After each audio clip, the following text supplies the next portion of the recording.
Hello everyone, management मंत्रा के इस video में आप पढ़ेंगे इंपॉर्टेंस ऑफ रिटेलिंग, खुदरा बिक्री का महत्व। तो नेक्स्ट आप देखते हैं कि रिटेल क्यों इंपॉर्टेंट होता है। हम एक बार इसका बेसिक देखते हैं फिर इसके इंपॉर्टेंस देखेंगे। तो रिटेलिंग मैनेजमेंट बहुत ज्यादा इंपॉर्टेंट होता है। अगर कोई मैन्युफैक्चरिंग कर रहा है प्रोडक्ट को तो सिर्फ वो होलसेल में ही नहीं सेल कर सकता, जो उसको जरूरत होती है कि जो उसने प्रोडक्ट बनाया है वो फाइनल कंज्यूमर तक पहुंचाया जा सके। तो रिटेल स्टोर एक इम्पॉर्टेंट रोल प्ले करता है किसी भी बिजनेस के लिए कि आप कैसे आपके प्रोडक्ट को डिस्ट्रीब्यूट कर रहे हैं रिटेल स्टोर्स तक। तो रिटेल के पास अपॉर्चुनिटी रहती है कि वो कैसे कस्टमर से इंटरेक्ट कर सकता है, क्या अल्टीमेट कंज्यूमर उस प्रोडक्ट को चाहते हैं। तो इसके एडिशन में आप कैसे प्रोडक्ट को प्रमोट करेंगे, आप प्रोवाइड करते हैं क्या चेंजेस है, आप टेस्ट करते हैं प्रोडक्ट को कोई भी परचेज डिसीजन लेने से पहले। तो आपको कस्टमर के अकॉर्डिंग रिटेलिंग करनी होती है कि उनकी क्या डिमांड है और आप उसको कैसे सेटिस्फाइड कर सकते हैं। नेक्स्ट आप देखते हैं कि क्या क्या इंपॉर्टेंस होते हैं रिटेलिंग के। तो फर्स्ट है sells to ultimate consumer of the product. Second, a convenient form of selling quantity wise. Next, a convenient place and location. Next,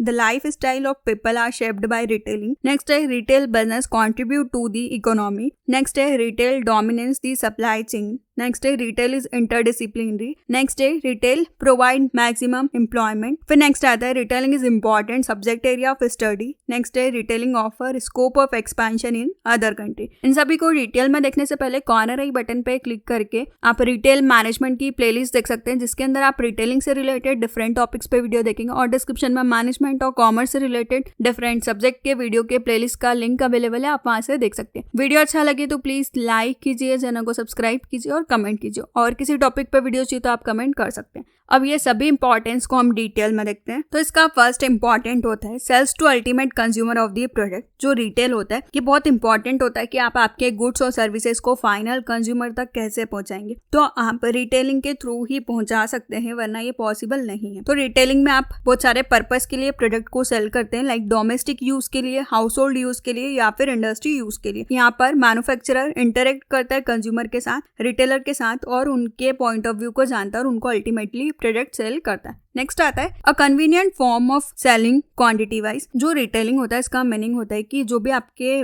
ज्यादा क्वांटिटी है आप उसको स्मॉल क्वांटिटी में, मतलब लोगों को आप पर्टिकुलर प्रोडक्ट सेल करें। मतलब फॉर एग्जांपल आप लैपटॉप सेल करें पर एक ही पर्सन को 100 लैपटॉप चाहिए, ये सिर्फ इंडस्ट्री यूज के लिए चाहिए होगा, पर जो पर्टिकुलर कोई स्टूडेंट है तो उसको एक ही लैपटॉप चाहिए होगा, तो वो कैसे लेगा। तो उसको रिटेल स्टोर की जरूरत है ताकि वो वहां से जाके उस पर्टिकुलर प्रोडक्ट को खरीद सके। तो रिटेलिंग एक अच्छा सोर्स है जहाँ पे कि आप सिंपली कन्वीनियंटली, मतलब बहुत सुविधा के साथ कम क्वांटिटी वाले प्रोडक्ट को कम क्वांटिटी में प्रोडक्ट को सेल कर सकते हैं। तो रिटेल में रीपैक किया जाता है गुड्स को स्मॉल क्वांटिटी में, स्मॉल साइजेस में, ताकि लोग उसको इजीली घर के पर्पज से खरीद सके। नेक्स्ट आता है कन्वीनियंट प्लेस इन लोकेशन। जो रिटेल स्टोर होते हैं ये हेल्प करते हैं कि आपको ये बहुत सारी जगह पे, बहुत सारी लोकेशन पे मिलते हैं, ताकि आप इन पे इजीली जाके पर्टिकुलर प्रोडक्ट को परचेज कर सकते हैं। स्मॉल स्टोर को, मल्टी कॉम्प्लेक्स को, ये गुड्स आप internet, mobile app, convenient form के थ्रू परचेज कर सकते हैं। इसमें आप शॉपिंग करते हैं ऑनलाइन की क्या नए ट्रेंड है, क्या एडवांसमेंट हुआ है टेक्नोलॉजी का, कोरियर सर्विस का, ताकि आप और बिजनेस को बढ़ा सके, कंफर्टेबल तरीके से लोगों को प्रोडक्ट सेल कर सके। आजकल बहुत ज्यादा इजी हो गया कि आप ऑनलाइन कुछ भी चीजें देख सकते हैं, जो भी आपको पसंद आए वो ऑर्डर कर सकते हैं और वो आपको 2 से 3 दिन के अंदर डिलीवर हो जाता है। नेक्स्ट आता है the lifestyle of the people are shaped by retailing. जो रिटेलिंग है ये एक इंटरनल पार्ट मॉडर्न सोसाइटी का, जहाँ पे कि लोग जो होते हैं वो बहुत ज्यादा ही डिपेंड होते हैं रिटेल स्टोर पे अपनी कंफर्टेबल लाइफ जीने के लिए। जो भी उनके पास पास टाइम में हुआ है उसको आप नहीं देखते, और जो अभी चीजें ट्रेंड में चल रही है, मतलब जितना इजी हो सके। जो लोग जॉब करते हैं उनके पास बिल्कुल टाइम नहीं, तो वो ऑनलाइन चीजें देखते हैं, जब वो फ्री रहते हैं ऑर्डर करते हैं और उनको घर पर डिलीवर हो जाती है। उनके पास पर्टिकुलरली कहीं जाके चीजों को देखने का, सोचने का, कंपैरिजन करने का टाइम नहीं होता है। नेक्स्ट आता है retail business contribute to the economy. जो रिटेल बिजनेस है वो सबसे ज्यादा आपकी जीडीपी में, इकोनॉमी को बूस्ट करने में कंट्रीब्यूट करता है, क्योंकि ये हेल्प करता है कि आप कैसे प्रोडक्ट को लोगों तक भेज सकते हैं। कंट्रीब्यूट करता है कि जो भी चीजें हैं वो उनको कम कॉस्ट में ज्यादा से ज्यादा मिल सके। तो इससे क्या होता है, ये सस्टेनेबल ग्रोथ के लिए इकोनॉमी की जो रिटेल स्टोर है वो एम्प्लॉयमेंट प्रोवाइड कर रहा है। रिटेलिंग के थ्रू लोगों का कैश फ्लो हो रहा है, लोग प्रोडक्ट खरीद रहे हैं, आप उनको सेटिस्फाइड कर रहे हैं, लोगों की परचेसिंग पावर भी इंक्रीज होती है। तो इस तरीके से ग्रॉस डोमेस्टिक प्रोडक्ट जो है वो इंक्रीज होता है। नेक्स्ट आता है रिटेल डोमिनेंस दी सप्लाई चेन। जो सप्लाई चेन है गुड्स एंड सर्विसेज सर्विसेज का जो भी फ्लो है मैन्युफैक्चरर और सर्विस प्रोवाइडर फाइनल कंज्यूमर तक कैसे जा सकते हैं। ये आप सप्लाई चेन मैनेजमेंट के थ्रू बहुत ज्यादा इजी हो गया है। फॉर एग्जाम्पल अगर आपको कुछ खाना है तो आप ऑनलाइन ऑर्डर कर सकते हैं और वो आपको डिलीवर करके जाएगा। तो ये क्या हुआ, प्रोडक्ट और सर्विसेज का आपको सप्लाई चेन के थ्रू डिलीवरी हो गई है। ये कनेक्शन इतना स्ट्रांग हो गया है कि लोग आजकल बहुत ज्यादा इसी पे डिपेंडेंट रहने लगे। अगर कंपैरिजन किया जाए तो रिटेलिंग जो है मैन्युफैक्चरर्स है वो इंक्रीज होते जा रही है और वो ज्यादा से ज्यादा डिस्ट्रीब्यूशन चैनल पे डिपेंड होते जा रही है कि आप उनके थ्रू लोगों को कितना इजीली प्रोडक्ट डिलीवर कर सकते हैं। नेक्स्ट आता है रिटेल इज इंटरडिसिप्लिनरी। जो रिटेलिंग है वो डेवलप करता है कैसे हम number of inter related discipline like economics, geography, management, economics, marketing को हम देख सकते हैं कि ये सबके साथ जुड़ा हुआ होता है, क्योंकि इसमें आप लाइक इकोनॉमिक्स की बात की जाए तो यूजफुल होता है कि हम कैसे फाइनेंस को मैनेज करेंगे स्टोर के अंदर। हमके पास जोग्राफिकल लोकेशन का नॉलेज है तो आपको पता होगा कि कहाँ पे आपको राइट लोकेशन पे स्टोर को खोलना है, तो आप इजीली आपकी लोकेशन को चूज कर सकते हैं। तो मैनेजमेंट एक इंपॉर्टेंट रोल प्ले करता है कि आप कैसे स्टाफ को लेके आएंगे, कैसे इन्वेंट्री को मैनेज करेंगे, क्या राइट मार्केटिंग के स्ट्रेटेजीज को आप अपनाएंगे।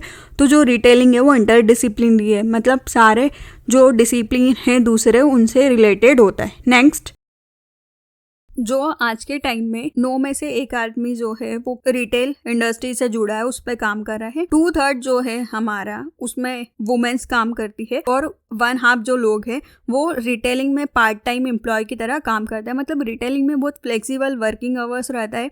वर्किंग करने के लिए आपके पास फ्लेक्सिबल चीजें रहती है, मतलब आप उसमें इजीली काम कर सकते हैं अपनी कन्वीनियंट के अकॉर्डिंग। तो ये बहुत ज्यादा एम्प्लॉयमेंट की अपॉर्चुनिटी प्रोवाइड करता है। नेक्स्ट आता है retailing is important subject area of study. जो रिटेलिंग है वो बहुत ज्यादा इंपॉर्टेंट सब्जेक्ट है जिसमें आप स्टडी करेंगे। एक सेपरेट सब्जेक्ट है लाइक मैनेजमेंट, मार्केटिंग, रिसर्च की तरह। ये प्रोफेशनल सब्जेक्ट हो गया है। लोग इसमें स्टडी करते हैं इस पर्टिकुलर सेक्टर में और इसके बारे में डिटेल में जानते हैं। इसके साथ ही इसमें एकेडमिक जर्नल होते हैं जिनमें कॉन्सेंट्रेट होता है कि आप पर्टिकुलरली इसके रिटेलिंग के बारे में पब्लिश कर सकते हैं वर्ल्ड वाइड। नेक्स्ट आता है retailing offer scope for expansion in other country. जो रिटेलिंग है वो आपके पास अच्छी अपॉर्चुनिटी देता है, अच्छा अवसर देता है कि आप इंटरनेशनल मार्केट मतलब दूसरी कंट्री में जाके भी अपने बिजनेस को सेट कर सकते हैं, ग्रो कर सकते हैं। डिफरेंट कंट्री से आप अर्न कर सकते हैं और आपके बिजनेस को बढ़ा सकते हैं। तो आपके बिजनेस को कैसे एक्सपांड करना है, आप वहाँ पे पेपर वर्क करें, मतलब जहाँ भी आप बिजनेस स्टार्ट करें बाकी जो भी फॉर्मेलिटीज है उनको कंप्लीट करके आप आपके बिजनेस को वहाँ पे सेटअप कर सकते हैं। फॉर एग्जाम्पल पतंजलि, तो पतंजलि जो है वो इंडिया का ब्रांड है पर आप इसके आउटलेट्स फॉरेन में भी देखेंगे। तो इस वीडियो में आपने पढ़ा क्या इंपॉर्टेंस होता है रिटेलिंग का, जिसमें थे 10। फर्स्ट है cell to the ultimate consumer of the product. Second, a convenient form of selling quantity wise. Convenient place and location. Lifestyle of people are shaped by retailing. Retail business contribute to the economy. Retail dominates the supply chain. Retail is interdisciplinary. Retails provide maximum employment. Retail is important subject area of study. Retail offers scope for expansion in other country. Video अच्छा लगे तो please like कीजिए, channel को subscribe कीजिए और comment कीजिए। और किसी टॉपिक पर वीडियो चाहिए तो आप कमेंट कर सकते हैं। Thank you.